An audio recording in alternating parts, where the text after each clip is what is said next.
गौरक्षा पर बृहद कार्यक्रम के लिए संत समाज का प्रतिनिधि मंडल पहुंचा संघर्ष सेवा समिति कार्यालय। संघर्ष सेवा समिति के समाज सेवी कार्यों को देखते हुए फिरोजाबाद के टुंडला लाइन पार शेरशाह आश्रम से गौपुत्र धर्मदास महाराज संघर्ष सेवा समिति कार्यालय पहुंचे, जहां समिति के संस्थापक डॉक्टर संदीप सरावगी ने उन्हें तिलक कर माला पहनाई और शॉल व स्मृति चिन्ह भेंट कर सम्मानित किया। उसके बाद गौ माता के विषय पर विस्तार से चर्चा हुई। गौ माता पर चर्चा करते हुए धर्मदास महाराज ने कहा कि वर्तमान में गौ माता पर जगह जगह अत्याचार किया जा रहा है। इसका मुख्य कारण हिंदुओं का आपस में बंटना है। मैं सभी सनातनियों से निवेदन करना चाहूंगा, आप सभी जल्द से जल्द एकजुट हो जाए, वरना आप पर होने वाला अत्याचार बढ़ता जाएगा। गौ माता की रक्षा के लिए मैं 1.5 वर्षों से नग्न पैर यात्रा कर रहा हूँ। कुछ समय पूर्व समाज सेवी संगठनों व धर्माचार्यों के सहयोग से महाराष्ट्र में गौ माता को राजमाता का दर्जा दिया गया। उसी प्रकार हम यह प्रयास राजस्थान में भी कर रहे हैं। अभी तक हमने झांसी की रानी की वीर गाथाओं को सुना था। आज झांसी आगमन पर डॉक्टर संदीप जैसे सनातनी शूरवीरों से मुलाकात भी हुई। उनके कार्यों से मैं काफी प्रभावित हूँ। मैं चाहता हूँ कि समाज के लोग डॉक्टर संदीप जैसे व्यक्तित्वों का भरपूर सहयोग करें और जहाँ हमारे जैसे संतों की आवश्यकता होगी तो पूरे भारत का संत समाज उनके सहयोग के लिए तत्पर रहेगा। इस अवसर पर डॉक्टर संदीप ने कहा कि भारत के नवनिर्माण के लिए सनातनियों का जागरूक होना अत्यंत आवश्यक है।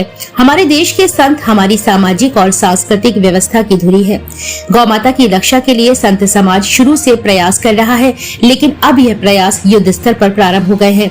हमें भी गौ माता के प्रति अपने कर्तव्यों को समझना होगा। हमारे धर्म में गौ माता को पूजनीय माना गया है, लेकिन वर्तमान समय में कई लोग कुछ धन लाभ के लिए गौवध और गौ तस्करी जैसे कार्यों से भी परहेज नहीं करते हैं, जो बहुत ही निंदनीय है। हमारा संगठन गौ सेवा के लिए प्रयासरत है। हम जल्द ही इसे वृहद स्तर पर प्रारंभ करने जा रहे हैं। जय श्री राधे, जय श्री कृष्णा। मैं आपको बता दूं कि मैं जाति से पंडित नहीं हूं, क्योंकि हम संत हैं और संतों का कोई जाति नहीं होती है। मैं ब्रजवासी गौरक्षक सेना राष्ट्रीय अध्यक्ष गौपुत्र धर्मदास महाराज आपको बता दूं कि आज हमारे पूरे संपूर्ण भारत देश के अंदर जो गौ माताओं पर अत्याचार हो रहा है और गौ माताओं की आड़ में कुछ हमारे सनातनी हिंदू भी अत्याचार कराने में निपुण हो रहे हैं। वो कारण क्या है कि हम हिंदू आपस में बट रहे हैं। जैसे हमारे मुख्यमंत्री आदित्यनाथ योगी जी और हमारे गोरख पीठ स्वरूप हमारे जो संत समाज से हैं, उन्हें अभी दिल्ली में, आगरा में और जगह जगह पे यही बात कही है, कटोगे तो बटोगे। आज हमारा सनातन बट रहा है और इसी कारण है कि हमारे जगह जगह पे हमारे हिंदुओं को काटा जा रहा है, हमारी बहन बेटियों के साथ में अत्याचार हो रहे हैं। तो मैं तो यही कहूंगा सभी सनातनियों से कि आज समय आ चुका है कि आप सब एकजुट हो जाओ और सनातन की रक्षा करो। और रही बात गौ माता की, तो हम गौ माता के लिए आज से 1.5 साल से नंगे पैर भ्रमण कर रहे हैं। अभी कुछ समय पहले महाराष्ट्र सरकार ने हमारी गौ माता को राजमाता का दर्जा दे दिया है। ब्रजवासी गौरक्षक सेना, जगत गुरु शंकराचार्य और मुक्त सरस्वती दोनों की सपोर्टिंग से सारा सिस्टम हुआ है। बाकी आगे की तैयारी हमारी अगर बात करें तो राजस्थान की भी है, क्योंकि हमारे प्रदेश अध्यक्ष इस समय धरने में बैठे हुए हैं और बहुत जल्दी भजनलाल सरकार गौ माता को राजमाता का दर्जा दे देगी। बाकी इससे फायदा हमें यही है कि हम तो सनातनियों को जगाना चाहते हैं। तो यहाँ पे भी आपको गौ माता देखे, उसकी सेवा करें, उसकी रक्षा करें। और महाराज, ऐसा भारत का कोई संगठन नहीं है कि जो गंगा जल हाथ पे रख के और शपथ दिलवाए उसके बाद सदस्यता दे। हमारा संगठन ऐसा है जो भारत के अंदर ये कार्य कर रहा है। हमेशा आज हमारा आगमन यहाँ पे हुआ है। हमारे ये बड़े भाई हैं, अगर संतों से देखा जाए तो हमारे शिष्य हैं। और बाकी हम तो यही कहेंगे कि ऐसे सूरवीर झांसी के अंदर हैं। हमने नाम सुना था कि झांसी है, यहाँ भी हमारी वीरांगनाओं की धरा है। झांसी की रानी और पूरे संपूर्ण विश्व में विख्यात है, इतिहास रचा है उन्होंने। और यहाँ पे एक ऐसे वीर हैं कि जो इतिहास रच रहे हैं। हमें तो पता ही नहीं था, हम तो सोचते थे कि भाई डॉक्टर साहब से कभी मिलेंगे, और समय की बात है कि देखो मुलाकात भी हो गई। हम तो यही चाहेंगे कि जितने भी लोग हैं सनातन को मजबूत करें और ऐसे सूरवीरों को एकत्रित करें। और बात आती है हम संतों की, तो 24 घंटे ये संत आपके लिए तैयार हैं। यहाँ पे भी आपको जरूरत पड़े पूरे भारत में हमें याद कीजिए। आपको जितने संत चाहिए, संत की गारंटी हमारी, क्योंकि संतों से ही सृष्टि है। संसार संतों से है महाराज, संतों से ही संसार है। क्योंकि उनके पास तो यही सिस्टम रहता है कि सभी खुश रहें।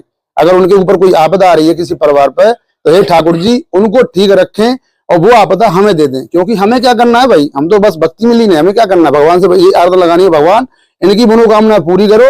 अगर हमें कोई आपत्ति है कि 10 दिन के लिए, 1 साल के लिए, 10 साल के लिए, यानी जीवन भर के लिए अगर हमें रहना पड़ेगा भूखा प्यासा, तो तैयार रहते हैं संत। संत बड़े परमार्थी बेशतरे अवधूत। और राम नाम के गोला छूटे भाग जाए सबूत आज समय आ गया है, तो राम नाम के गोला छूटने चाहिए, वो छूटने चाहिए, तभी ये भूत बनेंगे। क्योंकि आज हम हमारे भारत देश के अंदर खुद आप देख रहे हैं महाराज, आज दिल्ली में भी हमने देखा कि धरना प्रदर्शन चल रहा है, हमारे सनातनियों को किस प्रकार से हमारे हिंदुओं के साथ अत्याचार हो रहा है। तो ज्यादा ना कुछ कहते हुए अपनी वाणी को बराबर देते हुए, जय गौ माता, राष्ट्र गौ माता। संघर्ष सेवा समिति में कौन है? मैं गुरुदेव आए हुए हैं और संत आए हुए हैं, और सभी संतों को हम सत नमन करते हैं। इस पृथ्वी पे, इस भारतवर्ष के लिए जो भी आदमी आवाज उठाएगा, सत्यता की अगर वो आवाज है, तो उसके साथ संघर्ष सेवा समिति एवं संघर्ष सेवा समिति के सभी मेंबर्स के साथ में है, हमारी बहनें उसके साथ हैं, हर परिवार उसके साथ है। और गौ रक्षा का यह एक अच्छा संकल्प है, क्योंकि हमारे सनातन में गौमयी माता के रूप में जानी जाती हैं, और हम ये चाहते भी हैं कि वास्तव में गौ रक्षक और बढ़े, या गायों के लिए जो अच्छे से अच्छा इस समय हमारे माननीय योगी आदित्यनाथ जी सोच रहे हैं, मुख्यमंत्री जी, इस तरह से हम आम जनमानस भी इस मामले में विचार करें और इस प्रक्रिया को आगे बढ़ाएं। क्योंकि सब लोग जब एक साथ जगेंगे तभी यह नया भारत बनेगा, नई क्रांति आएगी और नया कुछ करने को दिखेगा। क्योंकि आने वाली जो पीढ़ी है हमारी, वो कुछ नया चाहती है। और सभी संतों को दोबारा हम सत नमन करते हुए यही बात का वादा करते हैं आप लोगों से कि जैसा आप लोग चाहोगे जिंदगी में अच्छे कामों में, वहां पे मैं डॉक्टर संदीप साहू एवं समस्त संघर्ष सेवा समिति टीम हमेशा आपके साथ है।